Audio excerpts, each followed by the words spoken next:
the Prosecutor General did submit a case where she was not given a hearing or an audience by the Supreme Court, and after which the President submitted 4 appeals under Article 115 of the Constitution.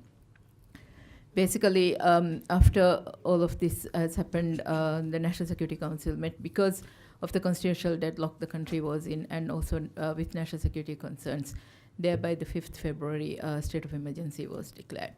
And I think it's, I will rather right now stop in terms of trying to explain the events from there so that we can give space for questions which you have had from there. And I will give right now the floor to my colleagues here, Ms. Shaini.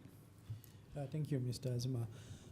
As Minister Azima introduced me, I am more wearing the hat of the All Party Talks, chair of All Party Talks. As you know, after this incident or the 1st of February order from the Supreme Court, there is and there have been some political dissimilarities amongst the parties, and even before that. And as soon as this issue further created some differences between, again, with the political parties, President Yameen initiated a party dialogue that we have tried even in the past. Immediately, we sent out the invitation to all parties at the time to see if the parties are willing to come to the table to negotiate with the government and the parties that is more pro-government as well. But unfortunately, like before, the opposition parties did not respond to the government's call, and keeps giving statements in the media, various statements. And yesterday I gave out a press brief with details of what has happened until now. And if you had been following that, you would know that the government have for a 12th time invited the opposition to come to the table to negotiate if there are any differences.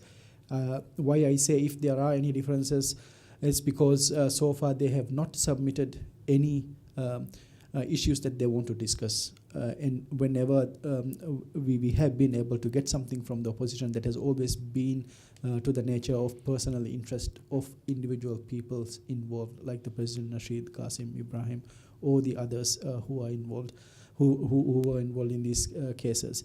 So we had an open letter sent to the President office recently. And yes, I mentioned yesterday some of the claims by the opposition that the government have denied the access or the participation of UN is totally a lie. It's not true, and we have clarified it again yesterday. Some of the claims that the position of the government has been different, conflicting with regard to the UN participation. That is not the case. Never have the government given a statement. Otherwise, to the status or to the stand that we have, that it is President Yameen who invited the opposition parties as well as the UN to facilitate these talks or the proximity talks before even the party talks can happen. And he still, and the government as a whole, is of this on the stand that we welcome UN's participation. To put a little bit more into that, we have also invited, or we welcome EU's participation in this dialogue as well, because the government have nothing to hide. We are very open and transparent in this process. And you would know from our statement that we have been trying to get opposition. Something more to add would be yesterday's announcement that regardless of this deadlock between the parties and officially not having agreed to meet, there were communications between the opposition through President Nasheed recently after the incident of February 1st through a mediator to talk, and documents were exchanged. Agenda was discussed up and down. But then there was an agreement of confidentiality that we don't talk about this until we have an agreement to a path or a road towards party dialogue, which did not happen. But then breaching that contract or agreement, the opposition parties gave a press conference on the 15th of February saying, putting a lot of preconditions to the talks, which the government have always insisted that. And also I note that the Commonwealth, even though we are not part of it now, but during the process where we were in the agenda of the Commonwealth, the international parties, including the UN, were involved in the Maldives with the proximity talks and have decided and have put a statement out as well that if the party dialogue can happen, that will be with a compromise of all parties to give up all preconditions and come to the table without any preconditions. So with that, I think I will also stop with the details and wait for your questions. But then let me pass the floor to my colleague, Tourism Minister, Mr. Zamir. Thank you, Minister. And yeah, once again, welcome to the Maldives. And I think you would have seen how the country is right now. And I think a state of emergency has actually been seen by some of the international community as something which would be different from what you would have seen, because it's really concentrating. I think that whatever issue is there, it is in the capital here, and then again, we are not having mass demonstrations or anything like that. It's a coup which has been planned by the judiciary rather. So I think it's something different. So we continue to tell our visitors that the country is peaceful, and the islands which the visitors visit has not impacted of this. And I think that numbers, the arrivals has not been adversely affected that much, but there were at one point at the start there was some difficulty for people to understand, but now I think we are okay. And again, I would also like to add to the fact that these 4 years we have had made tremendous growth in the tourism industry as well as other parts of the other sectors of the economy. If you look at the tourism sector, we have had arrival growth over 7% consecutive 4 years. I think if you take the average, it will be over 7%. And also we have tremendous infrastructure growth both from the private sector as well as government. Because I think one of the bottlenecks when we took over the government was actually the critical infrastructure needed for the expansion of the numbers, which we were, at that point we were looking at figures like 1 million tourists, but now we have passed 1.3 million, and then we continue to grow in major infrastructure projects like the regional airports, and the Malé International Airport has been developed. And within, I think if you look at the last 4 years, you would see assassination attempts on the president, and then also coups, and then whatnot. I think with all this, we have been able to sustain the growth, and at the end of the year, I think we anticipate the GDP to be somewhere at 9,000, between 9,500 and 10,000, and we believe the National Reserve could go up to 600 million at the end of the year. So we have had fantastic 5 years, but I mean, with the challenges we were having.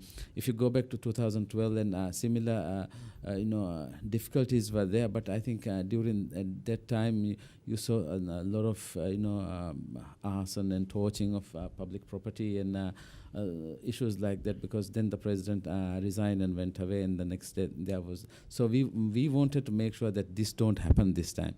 So the government has been able to contain largely, even the assassination attempt has been contained, and we are following the due process, like my colleague ministers have said. So what we want to ensure is actually to all our visitors, we want to say that it's still safe, and then there's no issue in the islands which they visit. I think the indication of the sustained arrival figures is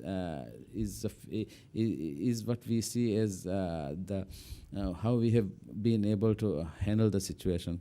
I think if there's any other questions later, I'll be able to answer. I think my Minister of Economic Development will be able to add further on the critical infrastructure development and the rest of the economic development. Thank you. Yeah, thank you, all my colleagues. Very good afternoon, and thank you, media, for your continued interest covering the stories from the Maldives. And my intervention is made easier by my three colleagues, especially Minister of Tourism, because he has assured to you the arrivals and the tourism sector, which we always continue to boast, remain steady. To talk about the success of President Jammeh, I'll have to take you back to 2013. The people in this country decided enough is enough. Years of political instability, years of mistrust, years of weak economy, a neglected economy requires a strong leadership, requires a complete overhaul, requires a transformation. The number of unemployment kept shooting, increase, and the economic sector was lacking the proper infrastructure to deal with the 21st century, to deal with the kind of situation we have today in the economic sector. So President Jammeh, like other political leaders, presented his manifesto. His Excellency's manifesto was to bring economic stability, economic advancement, and then through that create social well-being, so that we have a harmonious society. And where are we today? As we speak, we have almost 9,500 GDP per capita from 6,000 GDP per capita when President Jammeh assumed office in November 2013. And we had continuous and sustained growth of 6% ever since. We have created about 76,000 employment from a very hopeless situation to now in mere 4 years. And you can see massive infrastructure investment in this country. Talk about tourism sector growth, talk about transport, construction, aviation, you name any industry today will witness growth. So as Minister Zamir highlighted, I would rather leave for you to ask us any question on this regard, and then we will continue responding to your questions. Thank you. Thank you, Ministers. We will open the floor for questions.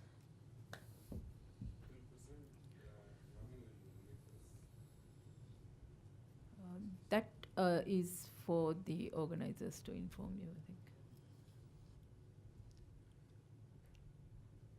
That question you could ask the Secretariat. We've all come, of course, Can you use the President would address us, but of course we have questions for you also. I think, just making a request, just adding to what he said, we're all here primarily to take the message of the President through the interview. So I hope all of you would impress upon him to meet us and interact us. I know there was a protocol, but then there's a request from us. We note your request, and maybe you could proceed with the questions for the panel. Thank you. So my first question is for Dr. Shaini. So you're saying that you, right from February 1st, you have kept the floor open for dialogue. And what can you just elaborate a bit on what were the different things we're talking about? We're sending mediators to President Nasheed, or have you been in touch with him? What did he say? So where is what's the blockage? I think I'm audible. Yeah. No, the dialogue has been open since 2015. So 2015, for the second time in the series of party talks or party negotiations, President Jammeh invited all parties to come to a dialogue for whatever the political differences is to sort it out. But since then, we have not been able to, I wouldn't say, to have proximity talks, because with the UN facilitation, there were a lot of meetings that we have held, and then there was all parties that sat down as well. And during that meeting, there was some agreements, or we reached to a level that that the government agreed to do some of the things, and including a couple of things that I would note here is some of the things we agreed was to bring President Nasheed's case, finalize his case from the Supreme Court. So that, I don't know why he wanted it to happen, but that was a request to the all-party talks, which the government, not having any influence on the judiciary, and also noting that we don't have any influence on the judiciary, wrote a letter to the Chief Justice, and also the facilitator at the time from the UN, now the current UNASG, Thamrat Samuel. He also met the Supreme Court Justice to bring his case to a finalization, which was a request from those party talks or from those dialogues. So there have been some progress at the time, but then the second request, when initially we received from the opposition parties or from MDP at the time, was that President Nasheed should be able to stand election in 2018, which was something that has to be discussed among all stakeholders, including all political parties. But the moment that this discussion opened up, it closed, because at the time Qasim Ibrahim was also with the party, with the government as a government coalition. So there were so many other demands that actually stopped pursuing in that direction. But the government did what government was asked to do at the time, and then further discussions could. If only the further discussions move forward, then we would be able to reach some sort of consensus on that. But that didn't happen. But since then, government has been inviting every time we get some indication that the opposition might want to talk with the government. For instance, recently there were a lot of talks on public that the opposition wanted to change some things within the laws or for the benefit of the public.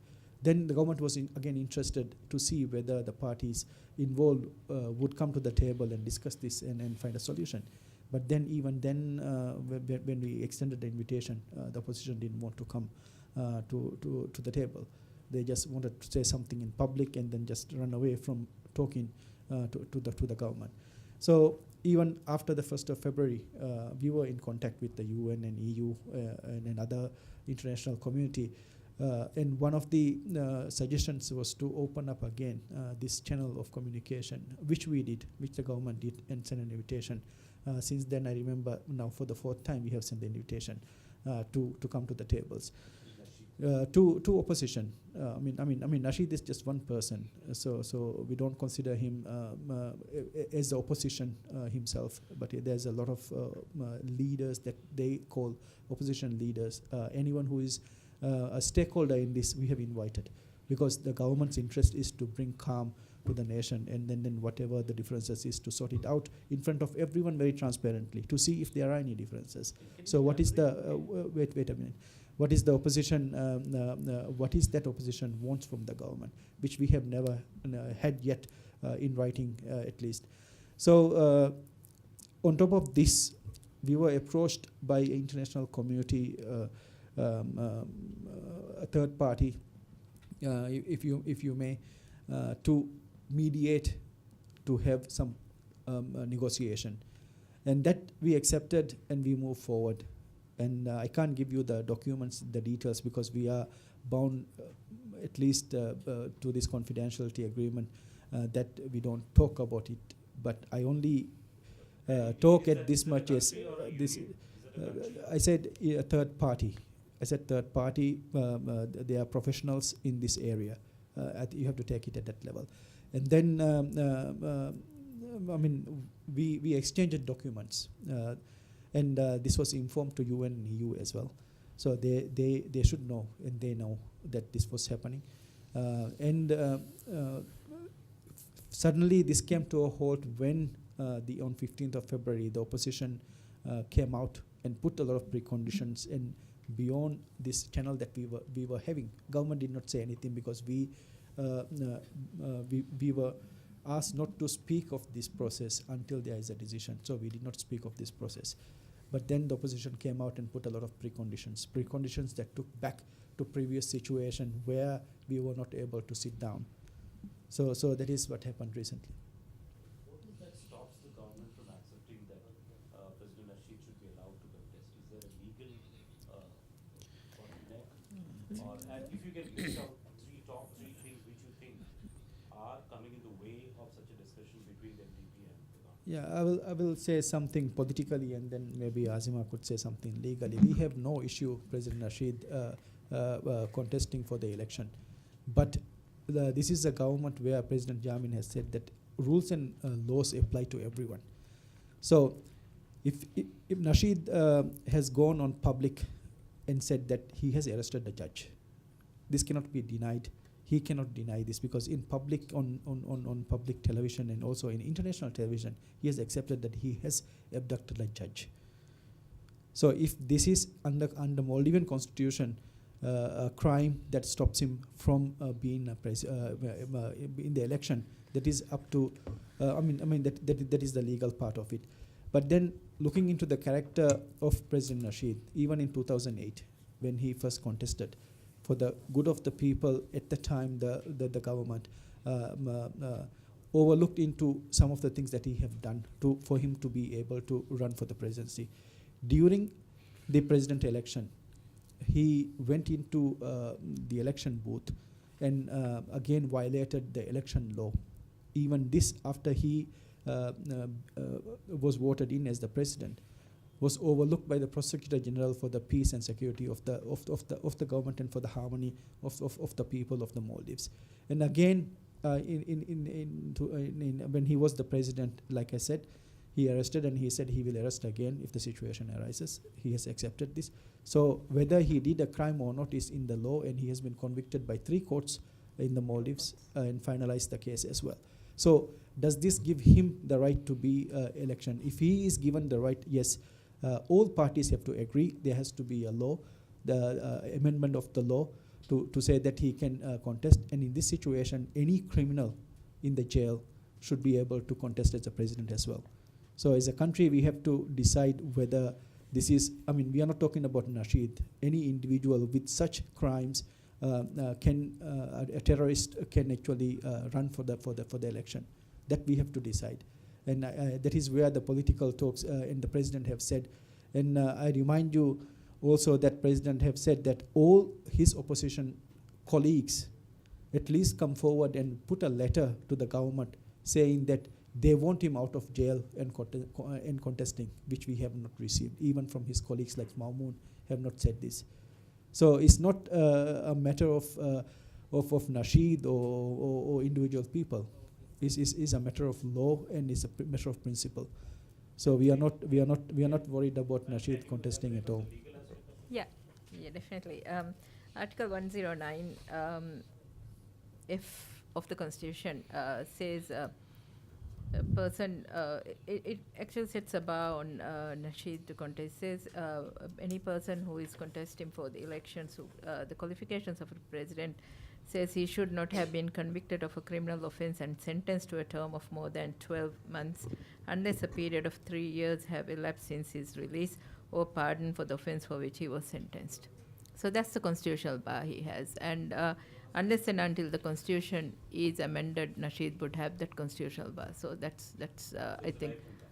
Pardon? It's a lifetime ban. 3 years. No, it says the person should not have been convicted of a criminal offense and sentenced to a term of more than 12 years unless a period of 3 years have elapsed since his release, that is after finishing the sentence, or pardon for the offense for which he was sentenced. So he basically has a constitutional bar on that. And as you know, he has not completed, he is on medical leave from the state. And right now he has absconded his medical leave term as well. And his pardon is basically under different legislation, which is the Clemency Act. And and as far as I know, to my knowledge, he's not eligible for that as either. But the question doesn't even raise because he's not serving his sentence right now. He has absconded the sentence. So that's the legal and constitutional bar which he has. And I think it's very simple. Unless and until the constitution is amended, there's no question of whether he can contest the elections. So you said that third-party negotiations happening, and US and UN are aware of the situations, and this third party is a professional agency or whatever. And you said after that on February 15th, still they went on air and made public statements and set preconditions. So these third-party negotiations are still in progress, or we called it off?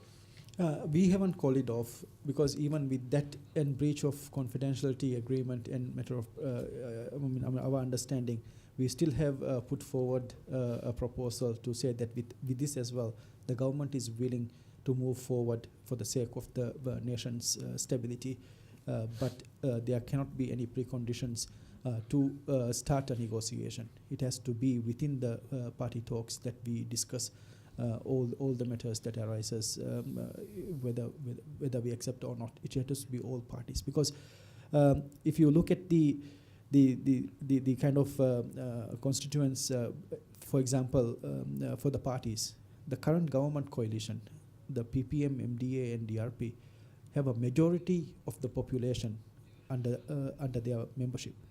So MDP is now a minority, so they cannot hostage the interest of the entire population by just having international community or third parties putting pressure on the Maldives. That cannot be done.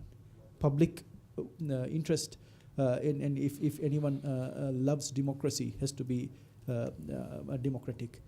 So this has to be decided by the parties, and the parties pro-government right now is have the majority of the public membership of the political parties. Have you turned down India's offer to negotiate? Can I request you to use the mic when your question? Have you turned down India's offer to negotiate? Question 2 related. Has China offered to negotiate as a third party? I have not been approached by India or China to negotiate on these matters. But China have put a statement saying that they would also like these to be sorted out through negotiations. And if and when the government wants, they are ready to facilitate. But we have not extended the invitation to any other country. Any country. To any country. If you look at last 3-4 decades, India had a major role in the development of Maldives, and there were a lot of transactions. We have visited Indira Gandhi Hospital today. At least 50% of the nurses and many doctors. So many people have they come from India. I personally know people from Maldives who speak very good Malayalam in Kerala. So my question is, what India ideally should have done? Because Maldives had that kind of a relationship with India, and India had a major role in its healthy progress. So what India ideally should have done? India is still our best friend. India is still our neighbor. For the first time, President Jammeh has put this in writing as a policy that we have an India first policy. No other government before us have put this in writing as a policy, as a foreign policy. So India is still a partner in our development. India is a partner in everything that we do. We are so close. There is people-to-people contact. We move around every day. So I don't think there is any issue between India and Maldives relationship as such. And what the media reports is something very different from what we get from official channels. So I want to believe that India and Maldives are still good partners and development partners as well. So I don't think there is any bad feeling within the government towards Indian government at all. We are good partners, but what you have to understand is Maldives is very eager. You would have seen going around Male today, for example, the level of development that this government has brought, President Jammeh has brought. If you take, Mr. Saeed would go into the details, but if you look into it, I mean, more than 35 years development put together is seen in these 4 years in Male, and this is not by just doing things as we did earlier. On a routine basis that we were doing. There has been some changes, and these changes require that the Maldives develop as fast as possible and through whatever the legal means that we get. So I think even now India is looking into islands to develop, resort facilities to develop, projects. Even every now and then they have been part of our development, have been proposing, and they have been winning projects as well. So I think that's the way forward. We as a partner move forward together and don't listen to the rhetorics and people like Nasheed, who is trying to create an issue. As you know, it was him who made this very sensitive. He was calling up on military intervention to India, but India did not respond to it. We know India wouldn't, because India are our good partners. I mean, our neighbors. So it is a political dimension to that people get carried away. But as a government to government, we are still good friends, and we can't be separated. What can India do? What is the role India can play to defuse this situation? I think that was the question. The situation as of today, or Right, the political crisis. pardon? The The political. political crisis, if I may call it. I think India, as Ms. Shiny said, India is a time-tested friend, and India has been very supportive. Of course, there were statements which came from the Indian government, which basically we had sort of clarified as well. Our diplomats have been talking to the Indian government, explain the situation as well, and now you see things have, the understanding is there. So our understanding was on the 1st of February, when suddenly a Supreme Court order comes out, I think everybody would have sort of taken the Supreme Court per se to be the Supreme Court. But when the government came out and we explained our constitutional and legal explanations as well, at the same time, other issues and what went on behind the coup attempt, and the police has given enough evidence out in the public to say that there have been, this is a real issue that has been happening. And I think the understanding is there. I don't think there's any room for any, as Mr. Shiny said. So India has been a very good friend all this while, and we have total confidence in the Indian government support. And as expected, as you said, what can the Indian government do? Indian government has always been our best friend, and they remain so, and we don't question that. So I think that there's no question as to whether anything else really should happen for right now. Ms. Said, You accepted third-party mediation. So then, why not India? That's our question. that's your question. Yeah. Ms. Shiny. So far, we have always said that, and you should respect this as well. And I think this is also a message to India and other countries as well. We have the capacity to solve our issues ourselves. Why haven't we gone to the Kashmir issue and then ask, for example, us to be the mediator on those issues? Because they are internal matters. So Maldives have internal matters. So why don't Maldives get a chance to solve these internal matters? And you have been around in Male today. Have you seen anything serious that is happening around Male? We don't have a situation where we need our help. Only once in the recent history, Maldives required help, and it was India who helped us.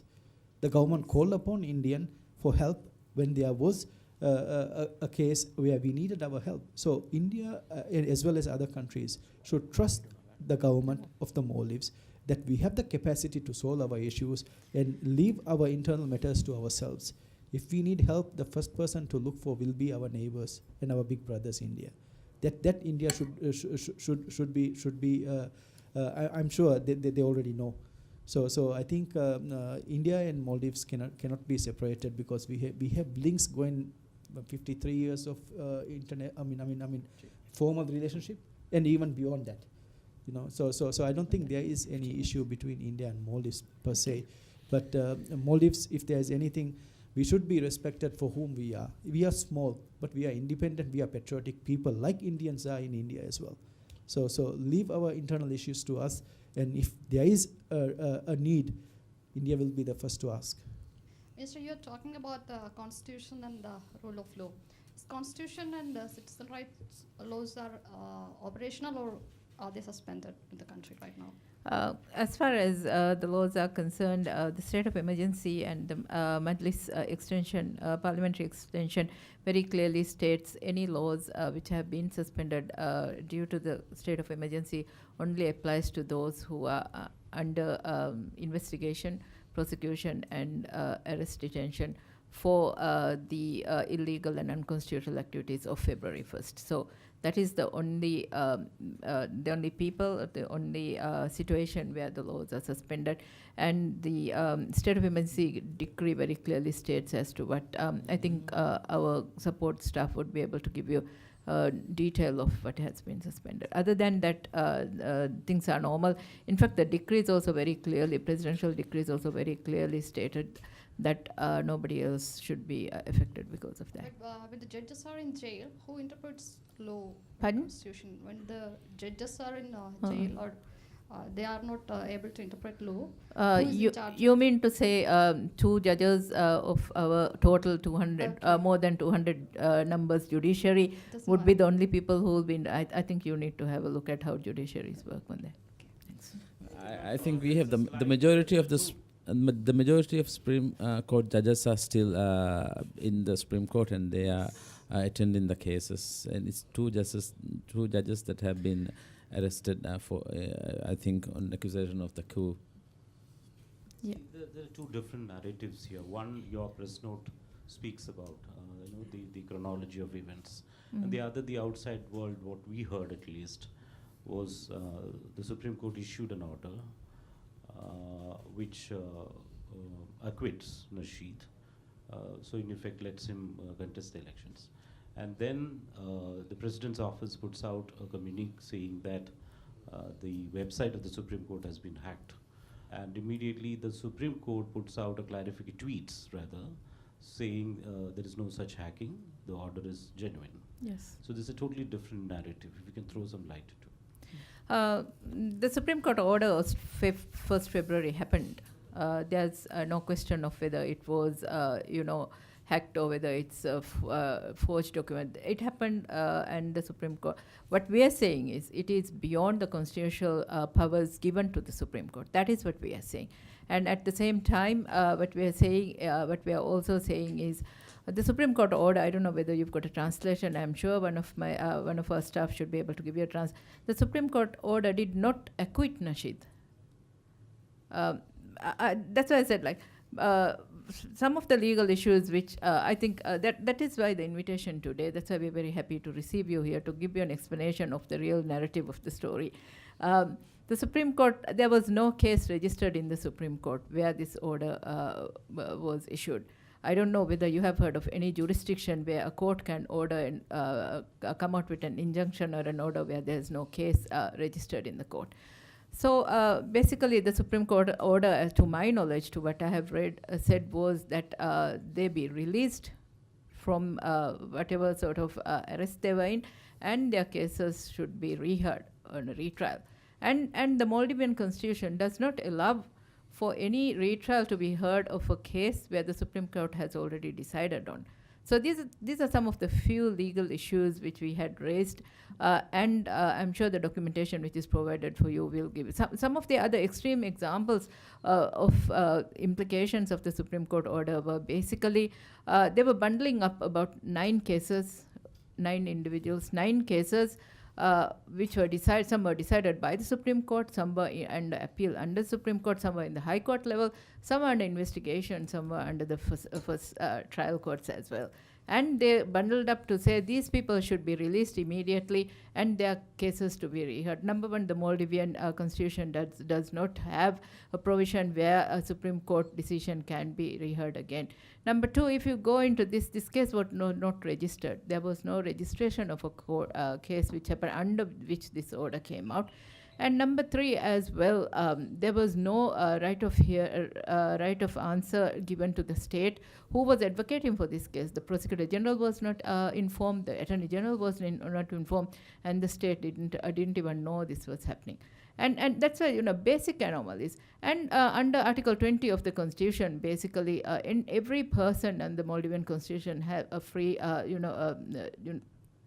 basic principle, they're equal before the law. So if this was applied to 9 people, the Prosecutor General had to give the same opportunity of retrial, opportunity of freedom immediately to other people and other criminals. Basically, this would involve rapists, pedophiles, murderers, all of. So these are the issues which the government lawyers actually expressed. And that's why I said, if you have a look at the Maldivian Constitution, which I invite you to do, these are real legal issues, and that needs to be heard by the Supreme Court. That is what the government applied for. That is what the government requested to. Hear out what the government is supposed to do under this court order and give us guidance as to what needs to happen. President Nasheed is accused of abducting a judge. Maybe He's been convicted of abducting a judge. Yeah. So here is a case that when the Supreme Court has an alleged judgment, 2 judges are sent to jail. So my question is, let's not debate about the legislation, you know better than me. But the question is it time for a relook, deep dive into your constitution itself? Or is there a process in motion to bring in amendment to, I'm sure that all of us in this room would agree that there is a conflict. There is a conflict at times between judiciary or members of the judiciary and the people in government and the president's office. So is it time to bring in a constitutional amendment to whichever way to bring in some more clarity so that it becomes a better, robust democracy with these pillars not conflicting with each other? What was it that you meant by that? Basically, there is an investigation, criminal investigation that is happening, where the police has come out with evidence to say what was happening in the Supreme Court. I think that needs to be given space before we talk about anything. I would invite my colleagues to comment on I think you are right. You're right to say that there are issues in the system where we need to look back and make sure that this doesn't happen again. I'm sure that was what you are referring to. But the problem is, the system is our system. The last constitution is only 10 years. I can't say only 10 years, but within these 10 years, there have been 3 presidents serving. And the first president took office within few months of the first constitution. He was not able to bring in any of the legal instruments that is required by the constitution to actually live or see the real light of the new constitution. So that this government has done a lot to bring in those institutional pillars that ensures that the constitution is fully enjoyed by the rest of the public or the nation or the people. This has been already highlighted by European Union as well. We are under a program of actually not reviewing but looking into ways to do it. And it has been the Supreme Court Chief Justice is a main person who has stopped this all this time. And EU would know this, because the government have had programs with the EU to look into the constitutional issues or the issues that you have highlighted. And it has always been the Supreme Court, the justices that is now under arrest, who has stopped this. So yes, I understand. I understand that. I mean, the people you can never know. We can have a very good system. The people you can never know. So when we entrust the people to respect the system, and if it doesn't happen, then we have to look into it to make sure that this doesn't happen again. That is right. So you're saying that your government, in consultation with EU, is trying to bring in amendments to make your constitution better, but the Supreme Court Chief Justice is standing in the way. So that itself is a conflict. Can I also add on to that? I think the constitutional process is always an evolutionary process. The government has reviewed the constitution after 10 years of its implementation. That review is done. The review report was done January this year. Yes, and but we have stated that even in public. It was done by a Singapore university. One of the constitutional expert, the constitutional expert was from Singapore. So the government is already in the process of implementing what can be implemented without amendment to the constitution itself. And we are also in the process of implementing the recommendations as well. So definitely constitutions always need to be strengthened, developed, all of that. What I meant by my answer was this February 1st activity has nothing to do with the weaknesses of the constitution. Definitely the constitution needs to be strengthened. The working needs to be. We only have a constitutional history of only about 80 years and when we are comparing it to developments of hundreds of years. So I'm not saying the constitution doesn't need to be strengthened. What I'm saying is what happened on the February 1st had nothing to do with the constitution. It had everything to do with unconstitutional and criminal acts of 2 individuals who usurped their powers beyond what was given to them by the constitution. That's how it should be viewed for now. The police needs to be given the space to finish the investigation. Prosecutor General needs to be given the space for prosecution, and they need to be tried by the court of law. That is what I think should happen as far as these two individuals are concerned.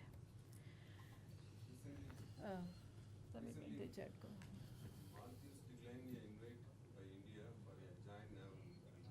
Is that true? Is there any connection between emergency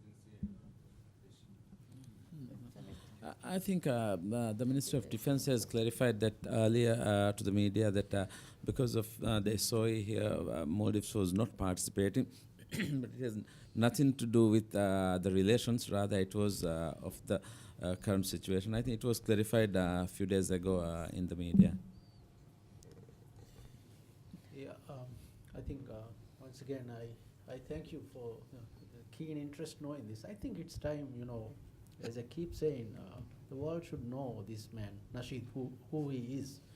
He deflates without limelight. So he say anything to destabilize the region, to, you know, bring focus to something else. If you recall back his early days in office, I remember one of the question like you asking right now was to Nasheed, what is his priority? He said, sell Maldives and buy a dry land. And 20 days back after that, he said, invited the world to come and invest in the Maldives. So, you know, he keep talking about everything, anything that demands, that he believes his name is always on the headline. So, like what's going on right now, the opposition try to divert the focus from the development. It's a fact that this government, this administration has improved the livelihood of the people. Education system, the health sector, infrastructure, you know, the very weak, vulnerable economy aligned to the current system of development in a very integrated world. We have witnessed in 4 years 76,000 jobs created to the youth. You must have seen the kind of development in this 2 by 2 kilometer island in Male, the smallest big city in the world. The youth city, about 240 hectares of land added as the second phase of the Hulumale development, creating housing like never before, 16,000 housing units in 4 years. The international airport, the kind of investments we bring with second runway, additional terminal facility, and the kind of bed capacity increase to the tourism sector. You know, these are things that is required, like any other country in the face of this planet, to bring people's livelihood to a better condition. So I think, like Maldives, the region has to celebrate these developments by President Jammeh. He's a president who is facing and trying to solve the issues for a better tomorrow to our youth, to our women, to our men, to our kids who are going to school today. And we see the results. The world, you ask and you see any international independent institution who publish these statistics, the numbers are very clear. We are enjoying growth in all the sectors. So these, the activities of opposition leaders today, they are trying to derail our development. They are trying to divert the focus from to something else, because they know if President Jammeh keep delivering these statistics, these numbers, this development, he will enjoy a sweeping victory in 2018. Especially Mr.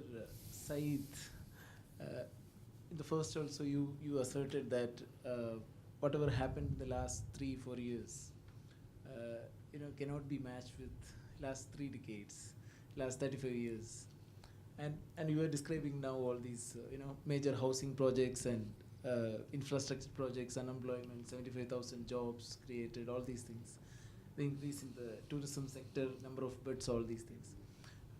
But one point Mr. Nasheed has been raising always is Nasheed has been raising was almost 70% of Maldives foreign debt owes to China, and the 20% of total budget go for the payment of interest.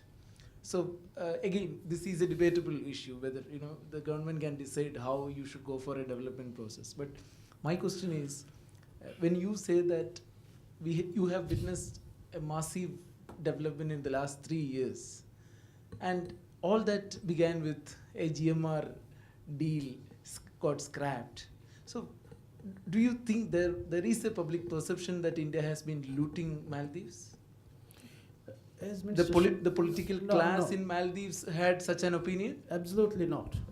As my colleague Minister Shaini just highlighted, we are having a very stable relationship. We are good friends, best friends, and India knows that. We know that.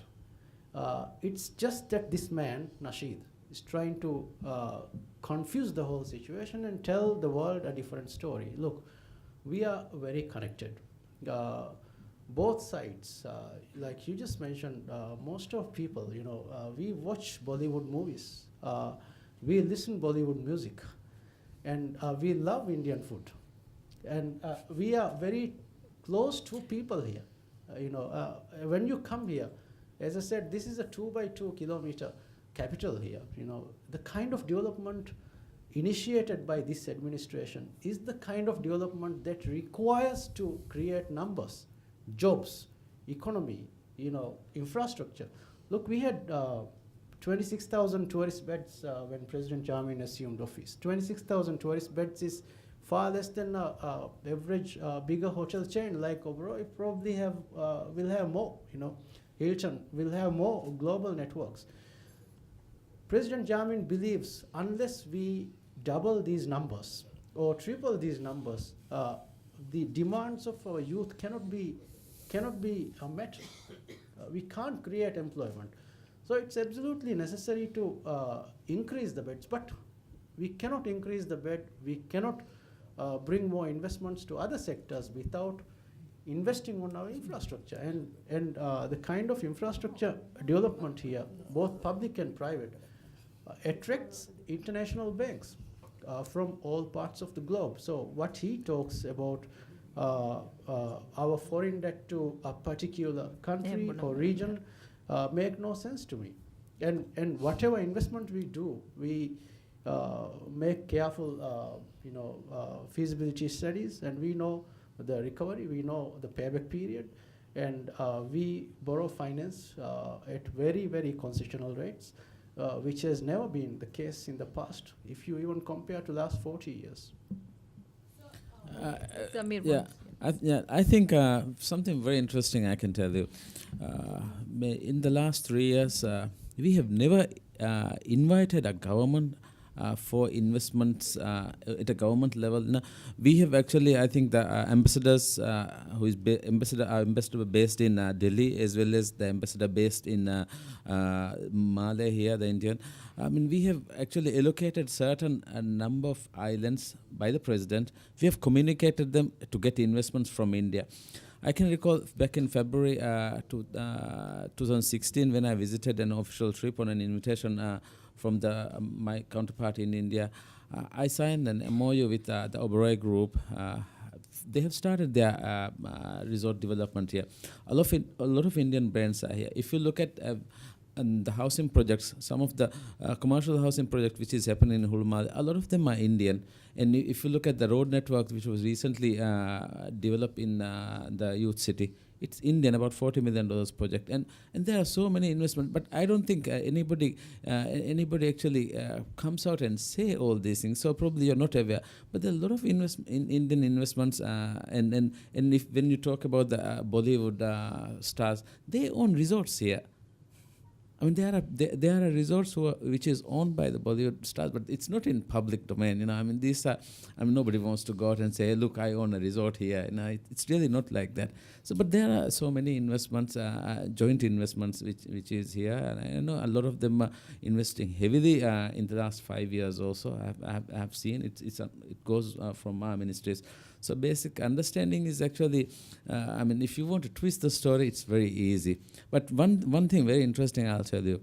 none of the borrowings that you are referring to is for the budget support. It is for project financing. So all of them which has been financed, as my colleague minister has said, very concessional rates, and also these are feasible projects which has been, risk assessments have been done by the lenders, you know. So it's really not G2G arrangements that have been done. So that's, I think, so to twist, the opposition can say anything, but the real fact is that is why Indian government has really not, responded to what the former President Nasheed has said in India. And in fact, I think the Indian defense minister denied the fact that she met with the president on official call. It was just in a party, in a conference or somewhere. He met, and it was a courtesy, handshake, and that also has been brought out of proportion and talked. So basically, what we understand is we are in very good terms with the Indians, and we will continue to be, and the investments that we will continue to be doing with the Indians. So that's my understanding, and that's what I want the Indian community, the business community, also to understand. But in terms of investments, in terms of borrowings, but the role of China is very significant, isn't it? We are a connected country, like any other country in the planet. The world is a very globalized place today. If you see the private sector investments, public sector infrastructure investments, things that requires to support each other, public-private, our case is open to the world. We have investments from Europe, US, we have investments from India, China, we have investments from Singapore, Korea, Hong Kong, China, Hong Kong, all these places. What I'm trying to say is the case here in Maldives is a very open case, and we deserve cheaper credit to uplift our infrastructure, which is necessary to take our economy ready for tomorrow, because we have a youth mass who is eager to seek employment. Without that, we cannot restore social well-being, social harmony. And it's the call of the president, to address the public priorities, the national priorities. Without that, you don't have a stable country. So the oppositions, when they got the opportunity to run this country, they never, took this path, the people's path, the priorities of youth forward. This is not the only 4 years in the history of this country. We are living here for ages. How many leaders have come and gone? You tell me anybody other than President Jammeh who kept pushing youth priorities forward. There is a social welfare bill that has already, I would call the best in the region, taking care of the elderly citizen. We have the lowest infant mortality rate in this part of the world, highest probably life expectancy in this part of the world. Many achievements and many firsts in the region. And I think, any country today, India and the regional friends must be proud of the case here in the Maldives, because a prosperous Maldives is also a prosperity to the region. We are so integrated. We just have 10 minutes left of this press Right. conference. So one was, you just said that Maldives is, it's an open case. Whatever you do is out all in the open. Can you list the top investors in the last 3 years, the top countries that have invested in Maldives in the last 3 years? I'm taking a cue from what you said about it being an open case. I think Minister Zamir will respond part of it. But if you take the tourism sector, for example, the highest number of investments are from, I would, in my statistics, shows Europe, Singapore, and if you see the international brand power, management power here in the Maldives, I would argue most are from United States, for example. But of course, we knock on all EXIMs, all lenders for cheaper credit. As I said, one priority that remains visible in this country is that without investing on the infrastructure, there's no way we can revive and create a modern economy. So President Jammeh invites the whole world to come and invest. That's his priority. That's the priority of this administration. That's why we say Maldives is open for business. That's why we say Maldives is an open country to the world. Anybody, everybody has an opportunity to come and invest in the Maldives. If you look at the tourism sector, you take a count of all the hospitality flagship brands here. Most of them are from Europe. Well, I think Minister Zamir will add to my question, my response. But you know, look, we need to respect all the countries, all the investments, and all the banks who have lent us credit believes Maldives has the strength to pay back the investments in due course. And if you take the whole Asia, I think we are the only country who is ascertained that we pay tourism sector investments in 7 to 10 years.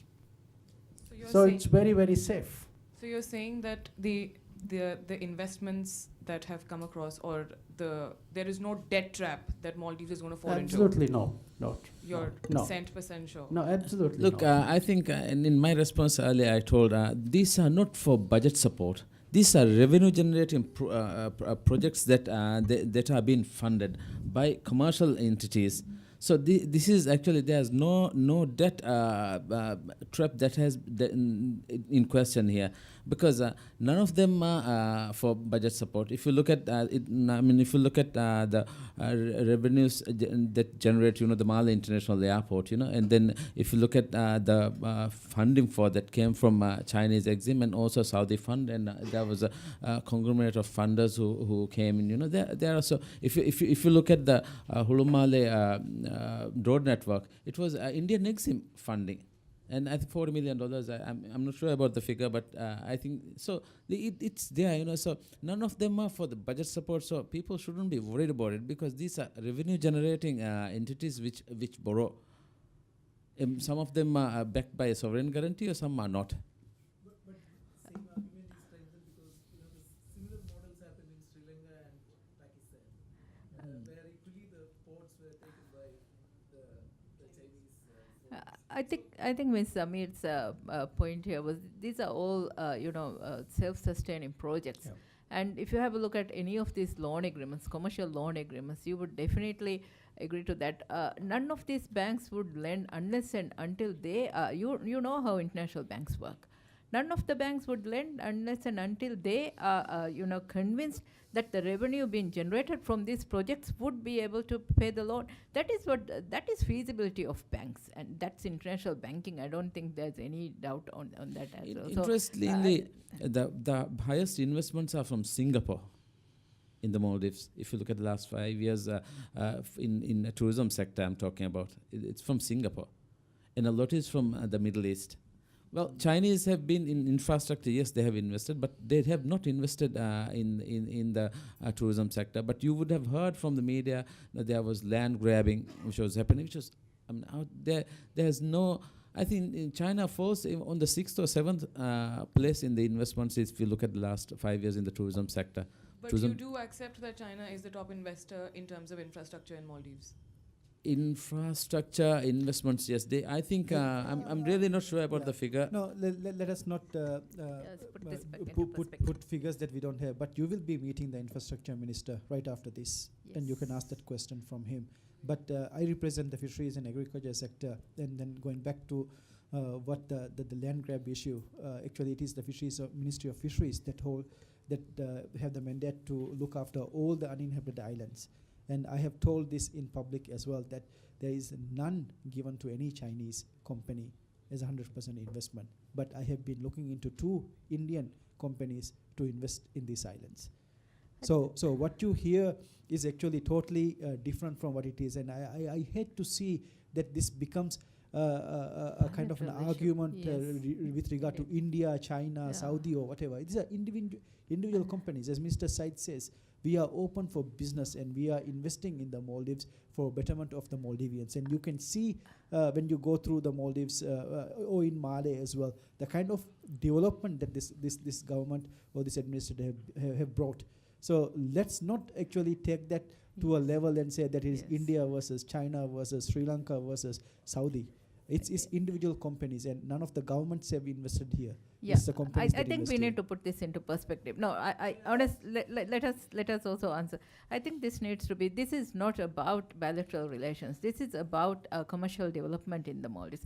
This is about Maldives going into international trade. This is about us competing in the world. And I think it is the right of all Maldivian people to aspire to this, to have aspirations of better development, better lives. And as Mr. Said, Mr. Zamir, Mr. Everybody said, we are open for business. We have business relations with everybody who comes into the Maldives. Our laws are clear. We are pretty transparent on all of this. All of our loan agreements are with international banks, and you know the KYCs and all of the stringent requirements there. Let's put this back into perspective. If you want to have a look at infrastructure, then you have the question of what % of infrastructure is Maldivian economy. I don't think that is what is required right now. Let us put this back into perspective. And as we have said, we are open for business, we are open for transactions, we are open for commercial investments, be it India, be it China, be it Singapore. And our tourism industry, our economy speaks for itself. There is no concentration of any bilateral issue here, no bilateral relations. No, it's not there. This is the final question we are opening for, because we just have 2 minutes more. One final question, and I would give a preference for somebody who has not asked a question, If any. if any. If not, final question, yes. Yes, no, we give the floor to, we give the floor to the person who's not answered, yes. Pardon?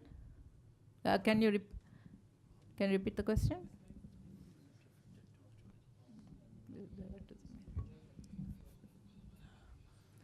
Can you hear? Okay. Yes. You're telling that it's not affected in the tourism industry. We have the Minister of And Tourism. how long you will continue this emergency, or till the political election which is declared? I think I might not be able to answer how long it will continue, but I definitely will be able to answer you about the impact on the tourism. Yes, we have had cancellations, but I think if you look at the Maldivian tourism sector, I mean, the bounce back time is very quick. If you look at the tsunami a few years ago, and our bounce back time was very quick, and we came back very strongly. And after that, we have had political unrest, and we have had major issues.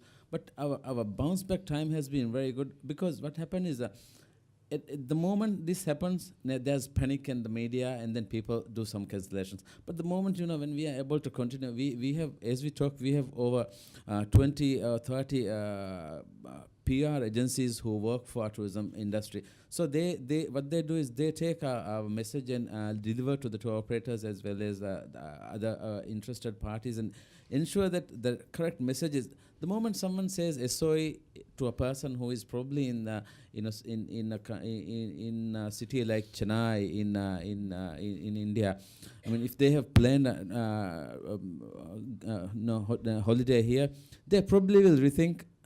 But when our tour operator explains to them the concept of our SOE here, our state of emergency here, because it has very little bearing on what happens in a resort island. People only understand it when they are explained. So that is why a bounce back is good. But having said that, I'm telling you, it has impacted. But I think the forecast looks okay. And I think, Minister, if you can address on the question of how long, the presidential decree itself, it's translated up on the PO website, if I know, states that every single time we took into account the issues of the Constitution plus the National Security Council advice as well. Currently, there are no plans to extend. We still have 10 days left of the Majlis extension as well. So let's not speculate into that. We have very seriously said this only applies to people who are under investigation or trial for the February 1st unconstitutional and illegal crimes that happened. The current extension runs out 22nd of this month as it is now. So that's it. You have seen the Maldives. Life is normal. We didn't close any school. We have not closed any shop. Life is normal. Offices are open. Business is as usual. So let's enjoy that. But just one final question from the gentleman in white, because he's been asking for that. And we close this press conference today with that question. Yes. Mike. No extensions on the question. Just one question. Okay. Very short question. Okay. No, as you said, we hear the main opposition Nasheed Zois, so maybe that is why his name has been repeated so far. But Very popular name. the major significance of this entire debate about China and India is because not because of so small reasons, but many other factors, like our signature with the free trade agreement, the Belt and Road Initiative, and the recent, in 2017, 2 Chinese warships were docked here. So the question arises from India is whether, isn't it making India so vulnerable? Because it sounds like, geopolitically, dominating the region by a country, and of course the Silk Route, all these being, re-established. So isn't it, that is the main point there? We'll give to Ms. Said to answer. Well, you mentioned about FTA, Free Trade Agreement. We have extended our invitation to the world on Free Trade Agreement. We have a regional free trade area called SAFTA. We have signed with China on FTA. China, India are major economic powers today, and blessed we are in the region, and we can tap on these markets, and it's no surprise, China outbound travel strength is on the rise, and like New York, like Paris, like Rome, Maldives has every right to tap on that. And India, we are blessed. The Indian arrivals are on the rise to the Maldives. We have extended FTA invitations to United States, Japan. I remember a few other countries, including EU. And I think Minister Shiny will mention this. We catch 150,000 tons of tuna, very fresh tuna to the country, and we export mainly to Europe and United States. And they have very good value to that. And talking of trade in general, as I said, President Yamin's vision to embrace the Maldivian economy to a modern one and a very resilient one deserves respect, because he is an Asian leader who has made a difference, who has created hope from a ruined society with years of mistrust, years of neglected economy being revived in just mere 4 years. So he deserves respect. Look, President Maumoon has run this country for 30 years. Up until now, you call him a dictator, and then now he's been washed as a Democrat. I'm not here to debate on that, but Moody's, Fitch ratings recently, in 4 years, President Yamin has invited the world to come and rate our economy. Why was this not done in 30 years? And in Nasheed's 3 years, they lacked the character, the strength to invite the world to see our economy as a more transparent one.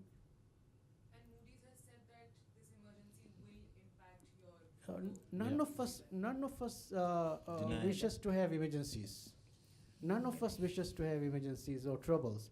But when people plan these troubles, when the judiciary attempts to a coup sponsored by few business elite, one business elite and few former leaders, then the country has to come back to normalcy. And that's the responsibility of the president to ensure the country is in smooth running, for the betterment of the people. We would invite Ms. Samir and Ms. Chani also to have answer to this question and their final comments as well. With regard to the geopolitical dimension, I'm very surprised that you said that, because we think that India is very strong, and we are safer to believe that India is very strong in this region. And once again, we have had an understanding and also a policy, foreign policy, saying that this will be a demilitarized zone.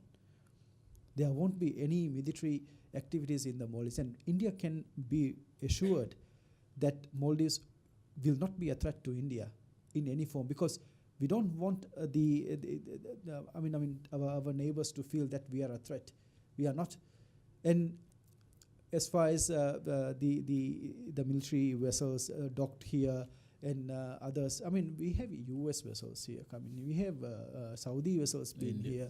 We have Indian vessels more than anyone else been here as well. So, like I said again, don't take this into a perspective where you are comparing India versus China. This is not the case for us, at least. We are looking for businesses. We are looking for relationships. Whoever is ready to offer that, we will take the opportunity. So I think that is the main message from us. That I mean, the perspective maybe put forward by some of our, unfortunately, nationals, politicians is wrong. And we are very transparent. We put out what as policies what we want to exercise, and India shouldn't be worried at all. Yeah, I think Moody's and Fitch has been monitoring Maldives on their current rating, and I think the initial statement which you are referring to, yes, definitely if there is arrival decline, there should be a decline growth. That's a fact. But what I'm saying is our bounce back has always been very, very strong in the past, and we continue to see that trend. And if you look at 2016 or 2015, there was an assassination attempt on the president, and then we had similar difficulties at that point in time. There was some suspended travel to the Maldives, and then we saw it really took off balance, but again we were able to come back within a month. We were okay, and even now the future bookings that we see is strong compared to the low season that we are in right now, because this is the forecast. The future is in future few months is going to be actually the low season. Traditionally it's been like that, but the kind of booking that is being done, we see it strong. And interestingly, India is one of the fastest growing markets inbound travel markets, travel trade markets for Maldives. So we would really like the Indians to understand that it's really safe here, and there's no issue of arson or anything which they will be experienced here, like what happened in 2012. No, there's nothing like that. We are completely safe, and people can travel here. If there's any Indians who would like to travel to Maldives, please, we really invite you, because Malé International Airport, take your boat and go to the resort, enjoy yourself, and go back home, and we'll invite you again. I hope that explains a lot of questions that you have had. Really sorry. Yeah. I understand it is the last question. Yeah. It was the last question. Yeah. But have we not answered on this? I don't think so. So I'll just put it in this Yeah. way. Is Maldives concerned about concerns regarding China playing the big brother in the region? Let's put it that way. The question is if the Maldives has a role in the geopolitics of the... No. It is concerned... I can answer that question. We don't believe that China is the big brother in this region. It is India the big brothers, and we have a policy. We have an open policy saying India first. So I don't think you should be worried about that at all. But if this is Indian, if it is Chinese development projects that come to Maldives, yes, we will take them. Thank you. So I hope we have clarified. Everybody is happy and content. We have another press conference of 4 more ministers coming in now. And I would like to also say here, because we've all heard about a lot of, not so true facts about the Maldives. And I think this has given you an opportunity to basically clarify. Let me also add, if we continue to listen to a person who has nothing else but the interest of coming back into limelight, yes, there would always be misconceptions. You're talking about a person who came into office 2008, resigned by himself, went and said there was a coup, and then we finally decided no, there was no coup, he's resigned. Again contested an election, lost in 2013, gotten a conviction for what he in the public TV said he has done. Now he wants to get away with the crime. That there will always be misconceptions. We always invite you to check the facts with all of us. We will always be open. Our emails are open, and we'll be more than happy to explain what the government is about, what the Maldives is about, and what the story is about. Thank you so much for all of that.